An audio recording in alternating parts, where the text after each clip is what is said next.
Alors j'ai jamais été petit, hein, parce que je suis toujours petit en fait.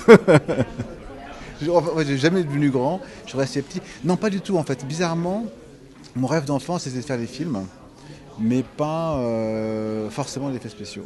Les effets spéciaux sont venus après par la suite, mais ce qui a bercé mon enfance, voilà, c'est les grands films noir et blanc, couleur, les Hitchcock, aussi bien les Hitchcock que les comédies d'aventure. J'ai toujours eu une culture vachement éclectique. Mais les effets spéciaux, ça m'a jamais. Je sais que beaucoup de gens qui créent des effets spéciaux ont une enfance où ils faisaient péter leurs maquettes dans les garages, mettaient le feu aux chiens, aux chats. Non, moi j'ai pas eu ce délire-là. Là. À mon avis, il faut remettre un peu les effets spéciaux dans leur catégorie qui a vraiment évolué depuis que le cinéma existe. Moi, pour moi, un des plus grands films d'effets spéciaux qui a jamais été fait, c'est King Kong de 1963. La version originale noir et blanc. Et c'est, voilà, au niveau effets spéciaux, je crois que pour moi, c'est un des trucs les plus extraordinaires parce que, malgré la technologie qui nous paraît aujourd'hui un peu désuète, voilà, elle avait une émotion incroyable. Le Kong je trouve, une émotion qui est beaucoup plus intense que dans celle des années après, ou même celui de Jackson, dont je suis vraiment pas un fan. Hein. Mais donc voilà, aujourd'hui, les effets spéciaux ont passé un petit peu l'humour du son, hein, ou même la vitesse de la lumière, en ce sens où aujourd'hui, on peut tout faire. Il n'y a plus aucune limite de rien.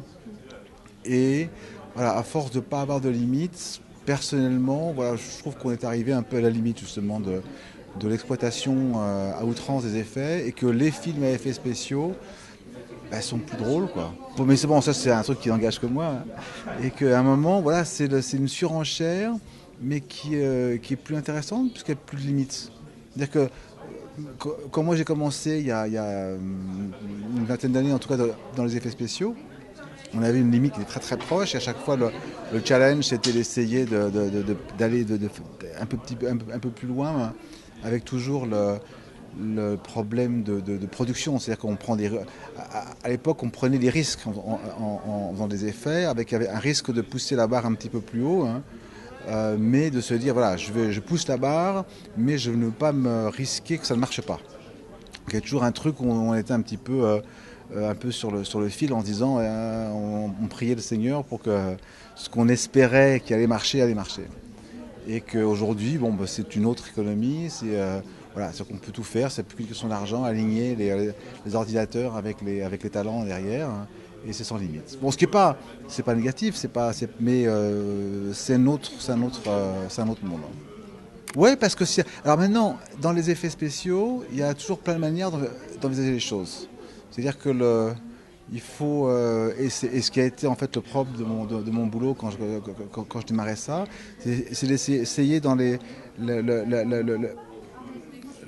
panel de choses possibles, des effets possibles, comment utiliser le moins d'effets pour arriver à les faire. En fait, à la finale, l'effet sur le moins visible possible et servir l'idée que le film ou la scène ou le plan doit véhiculer. Hein. Mais non, c'est clair que le challenge, en tout cas le jeu d'arriver à essayer de faire le plus avec le moins, c'est bien. Non, en fait, non, c'est vraiment ça. Que quand j'étais petit, en fait, c'est un cousin qui était un petit peu plus vieux que moi et qui, pour m'appeler, essayait de m'appeler par mon prénom, mais Jean-Christophe, c'est vachement compliqué. J'étais plus petit que lui, donc il m'appelait Petit Jean-Christophe et c'est devenu Petitoff, Pitoff. Et depuis, j'ai gardé ce nom-là. Et personne ne m'a jamais, jamais. C'est-à-dire qu'on ne m'a jamais vraiment appelé Jean-Christophe, à part la police. Donc c'est un prénom. C'est pas que je le fuis, mais je ne réponds pas à ce prénom-là, en fait. Ah ouais, c'est fantastique et c'est un plaisir. C'est-à-dire que alors, être jury, c'est cool parce qu'on voit plein de films. On voit des films qu'on aurait probablement jamais eu l'occasion de voir. On est bien traité. On s'occupe de vous, on vous amène votre café, on vous prend en voiture. En plus, on a des copains dans le jury, donc ce qui est agréable. Non, moi, j'ai fait plusieurs comme ça de jurys, hein, dans des différents festivals au travers du monde. Et à chaque fois, voilà, c'est quand même un grand, grand plaisir. Alors, je ne sais pas encore parce qu'on n'a pas tout vu. Mais je crois que à partir du moment où c'est là, il ne faut pas le rater. D'accord, c'est bon, c'est une sélection. Là, on peut aimer, ne pas aimer, etc. Mais je crois que à partir du moment où le film d'abord a été fait, et à passer les différentes étapes pour être projeté ici, c'est qu'il y a un angle intéressant à voir.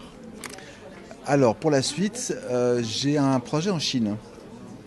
Donc c'est un producteur français qui est installé à Pékin, en Chine, depuis une dizaine d'années, et qui a comme projet donc, de faire un film pour enfants, un film d'aventure, donc avec effets spéciaux, ça va sans dire. Donc un film qui est pour le marché chinois, mais aussi pour le marché international, avec donc un mélange d'acteurs chinois et d'acteurs pour américains ou anglais. En tout cas, ce sera tourné en langue anglaise et en chinois pour ce qui doit être en chinois. Et voilà, donc au tout début du projet, là, on travaille sur le script. Il y a un script qui a déjà été écrit, là on travaille sur la version numéro 2. Et puis avec un peu de chance, on devrait lancer le tournage avant la fin de l'année. Pire grimace fantastique que moi je fais. Ah oui?